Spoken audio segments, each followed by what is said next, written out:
그냥 시장 막 돌아다녔어. 너무 덥고 너무 커가지고 뭐가 어디에 있는지도 모르는데 말도 안 통하고 또 안 되겠다 싶으니까 인터넷으로 찾아보는데 인터넷에서는 분명히 있었는데 그 사이트 이제 연락을 하면 실제로 없고 처음 오픈했을 때는 사실상 처음에는 되게 마음을 비웠어. 손님이 올 거라는 기대도 안 하고 인플루언서가 한국에 워낙 관심이 많은 애인데 걔가 인플루언서인지도 몰라서 걔가 왔을 때도 왔는데 무슨 대포 카메라를 막 들고 사진 찍는 거야. 한 방에 팍 치고 올라가서 이제 난리였지.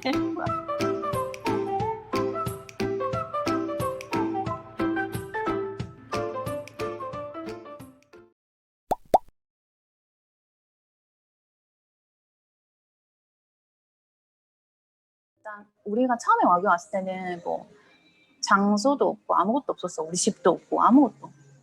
그래서 우리가 첫 달은 그냥 교회 사택에서 얹혀서 있었고 그러고 집을 구해서 나왔는데 어쨌든 우리가 언제 매장을 구할 수 있을지 알 수가 없으니까 돈을 아껴야 되잖아. 그래서 가지고 온 자금은 한정이 되어 있었으니까. 그래서 처음에 한 달은 교회 사택에서 이제 버티다가 그 다음에는 집을 싸게 구해서 엘리베이터도 없는 7층 집에 그 집에서 이제 한 1년 정도 있었고 그 집에 있으면서 매장을 계속 처음에는 이제 베트남어도 좀 해야 될 것 같아가지고 어학당을 다니면서 이제 매장을 구하다가 이제 지금 루야를 찾아서 시작하게 된 거고. 베트남 가고 나서 얼마 만에 오픈했지, 리오? 우리가 온 게 11월 말이었고 오픈이 11월 11월 말이었고 그 다음에 오픈은 7월에. 그래서 생각보다 텀이 좀 있었구나. 근데 그 사이에 내가 한 달은 교회에 있었고 12월에서 한 달 정도는 또 그때 여행을 좀 갔다 왔어. 동남아를. 뭐 태국이랑 말레이시아 아니 그 뭐지 캄보디아 뭐 라오스 이렇게 육로로 여행을 좀 길게 다녀왔고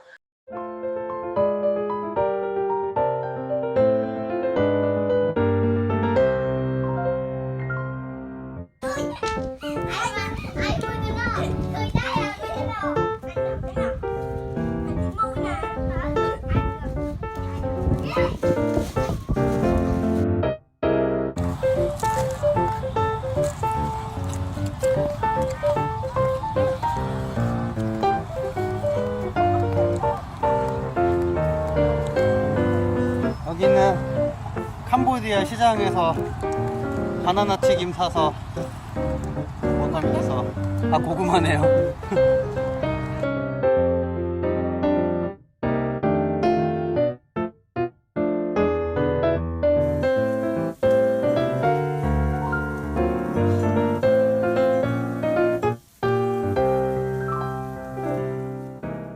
그 뒤에 이제 어학당을 다니면서 매장을 구했고 인테리어 계속 진행하고 7월에 오픈을 했지.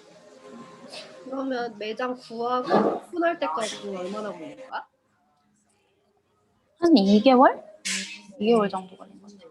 그 우리 지금 루야의 아랫집이 이제 아시는 분이신데 그 분이 밑에 사무실 하고 계셨거든. 그 인테리어 사무실. 그래서 그분이 이제 우리가 찾고 있다는 걸 아니까 원래 2층도 사무실로 쓰다가 임대 내줄까 생각하고 있는데 카페 보면 어떻겠냐 이래가지고 우리한테 소개를 시켜준 거야 그거를. 그래서 이제 아래층 분이 인테리어도 해주셨는데 아래층 분의 일정이 있으니까 사실 인테리어가 좀 길어졌어 생각보다. 그래서 한 2개월 정도 걸렸던 것 같아.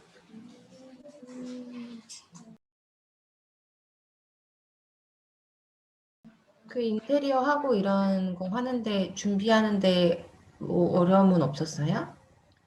일단은 그 공간 자체가 그 건물 자체가 일단은 좀 예뻐서 구조는 크게 많이 변경을 한 게 없고 베트남 사정을 잘 모르니까 내가 한국에서 만약에 뭔가 어떤 재료를 이렇게 하고 싶다 이러면은 그거를 바로바로 실현시킬 수가 있는데 근데 여기서는 내가 쓰고 싶은 조명, 내가 쓰고 싶은 뭐 가구 이런 것들을 구하는 게 어려웠지, 초반에는. 어디에서 뭘 파는지 잘 모르고 아래층에 분이 인테리어 하셨다고 하셔도 대부분 이런 상업 공간이 아니라 기숙사, 사무실 이런 거 하셨었거든. 그러니까 뭐 기본 골조나 페인트 이런 건 다 잘하시지만 뭐 예쁜 가구 뭐 이런 거는 어디서 하는지 모르셨으니까 그걸 내가 다 직접 찾아야 됐어. 그러니까 이제 발로 근데 여기는 또 인터넷으로 한국처럼 우리는 네이버가 이제 다 한국 기반이 있으니까 뭘 검색하기가 너무 쉽잖아. 근데 여기는 이제 구글 쓰니까 전 세계 다 검색이 되고 그리고 뭐 여기는 이렇게 약간 그 오프라인에서 모바일로 바로 넘어가가지고 웹사이트 같은 게 별로 없어. 웹사이트로 뭐 구매하고 이런 게 별로 없고 오프라인 시장에서 사거나 젊은 애들이 그냥 뭐 페이스북으로 판매하거나 그러니까 그 사이가 없는 거야. 그러니까 이거를 그러면 어떻게 했어? 어떻게 찾았어? 처음에는 그냥 시장 막 돌아다녔어. 근데 여기 시장도 잘 모르니까 막 가고 그리고 여기 되게 덥잖아. 근데 막 시장도 돌아다니고 막 했는데 시장에도 예쁜 게 없고 뭐 너무 덥고 너무 커가지고 뭐가 어디에 있는지도 모르는데 말도 안 통하고 막 그러다가 뭐 또 안 되겠다 싶으니까 인터넷으로 찾아보는데 인터넷에서는 분명히 있었는데 그 사이트 이제 연락을 하면 실제로 없고 그런 것들이 너무 많아. 빠르게 된 거네. 그래가지고 너무 이제 힘들어가지고 나도 찾고 뭐 이 사람도 찾고 그 아랫집 그 분의 직원들이 또 베트남 애들이니까 도와주고 그때 우리 만약에 베트남 직원이 우리가 있었으면은 좀 더 쉽게 했을 텐데 그때 우리는 우리 둘밖에 없었으니까 지금 한다면은 훨씬 더 빨리 할 수 있는데 그때는 그것도 빨랐던 것 같아.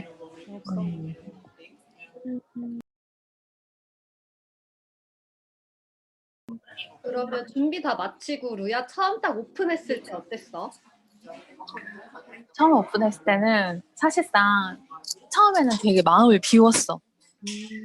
왜냐하면 나는 내가 이렇게 뭐라 해야 되나 딱 스케줄링을 해놓고 이렇게 탁탁탁탁 맞춰서 가야 되는데 이게 하루 이틀 3일 늦어지면 마음이 좀 그런 거야. 그리고 임대료도 있고 뭐 다 있잖아. 이제 현실이 됐으니까 빨리 오픈을 해야 되는데 이게 계속 늦어지는 거야. 인테리어도 늦어지고 뭐 직원 교육도 늦어지고 뭐 이게 다 처음인데 그 처음을 또 베트남에서 했으니까 그래서 처음에 오픈했을 때는 사실상 이게 너무 늦어져서 그냥 손님이 올 거라는 기대도 안 하고 그냥 일단 직원 트레이닝 시킨다 생각하면서 이제 오픈을 해서 처음 부담이 없었어.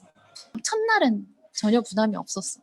그리고 오히려 이제 딱 그 지인들 빼고 그냥 진짜 내가 모르는 사람 딱 한 명만 왔으면 좋겠다. 그렇게 생각하고 오픈을 했거든. 근데 그 한 명이 되게 이제 베트남에서 되게 인기 있는 인플루언서였어가지고 한 방에 팍 치고 올라가서 이제 난리였지. 그 첫 손님이 며칠 만에 왔어? 첫 손님? 그 말했던 그 손님이 그러니까 그 지인이 아닌 그 처음으로 그 손님이 오픈하고 며칠 만에 온 거야? 그날 당일날 왔어. 당일날?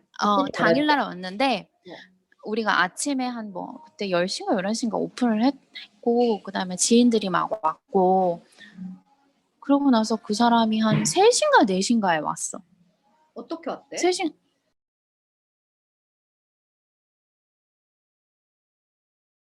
그러니까 걔가 어떻게 왔냐면 진짜 신기한 게 이게 내가 그때 그 베트남 애들도 그러니까 우리가 뭘 하는지 아무도 모를 때니까 그냥 인스타에 내가 계정 하나 파서 사진 한 3장 4장 올렸어.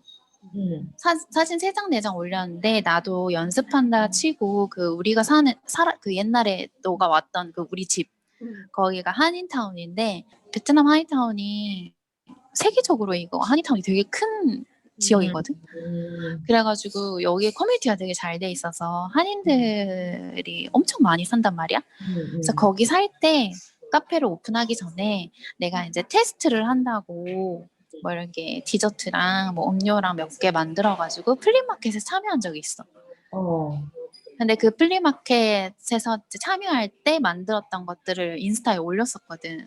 어. 근데 그거를 내가 하는 것들을 그 인플루언서가 한국에 워낙 관심이 많은 애인데 시내에 누군가가 한국에가 뭐 오픈한다고 하니까 관심이 있었던 거야. 그래서 나한테 옛날에 그 메시지를 보냈었어. 나한테 너는 오픈하면 꼭 알려달라. 내가 꼭 가볼 테니. 근데 나는 걔가 인플루언서인지도 모르고 그냥 뭐 알려달라고 하니까 알려줄게. 고마워. 관심 가져줘서 고마워. 이러고만 말았었어. 근데 걔가 이제 그날 이제 첫 오픈했을 때도 과오픈이었고 난 손님이 많이 오면 내가 감당을 못할 거라고 생각했으니까 어차피 손님 많이 오면 나한테 더 힘들다. 그래서 제대로 알리지도 않고 뭐 걔가 이제 메시지를 달라고 했지만 메시지도 안 줬고 그냥 인스타에 그 사진 하나 올리고 가오픈 합니다라만 올렸는데 걔가 그걸 보고 그냥 찾아온 거야. 그런 다음에 이제 자기가 이제 사진을 찍고 막 동영상을 찍어가지고 자기 인스타에 올렸는데 걔가 인플루언서인지도 몰라서 걔가 왔을 때도 왔는데 무슨 대포 카메라를 막 들고 사진을 찍는 거야. 그래가지고 우리 직원한테 야 쟤는 뭐 하는 애인데 대포 카메라를 들고 있냐, 뭐 하는 애지, 네가 가서 첫 손님이니까 가서 대화를 좀 해봐라. 그랬더니 막 쟤 되게 유명한 인플루언서라면서 막 우리한테 막 얘기를 하는 거야. 그래가지고 들어가 봤는데 오 팔로워가 엄청 많아.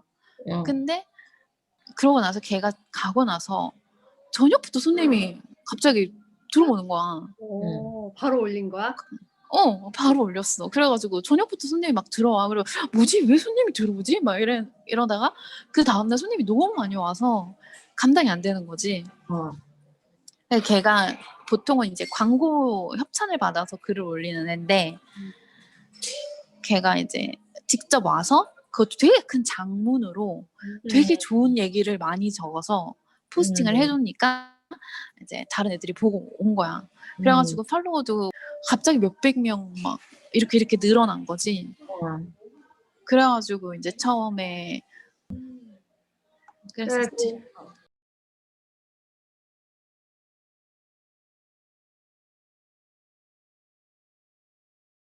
그 오픈하면서 뭐 세웠던 목표 같은 게 있었어요?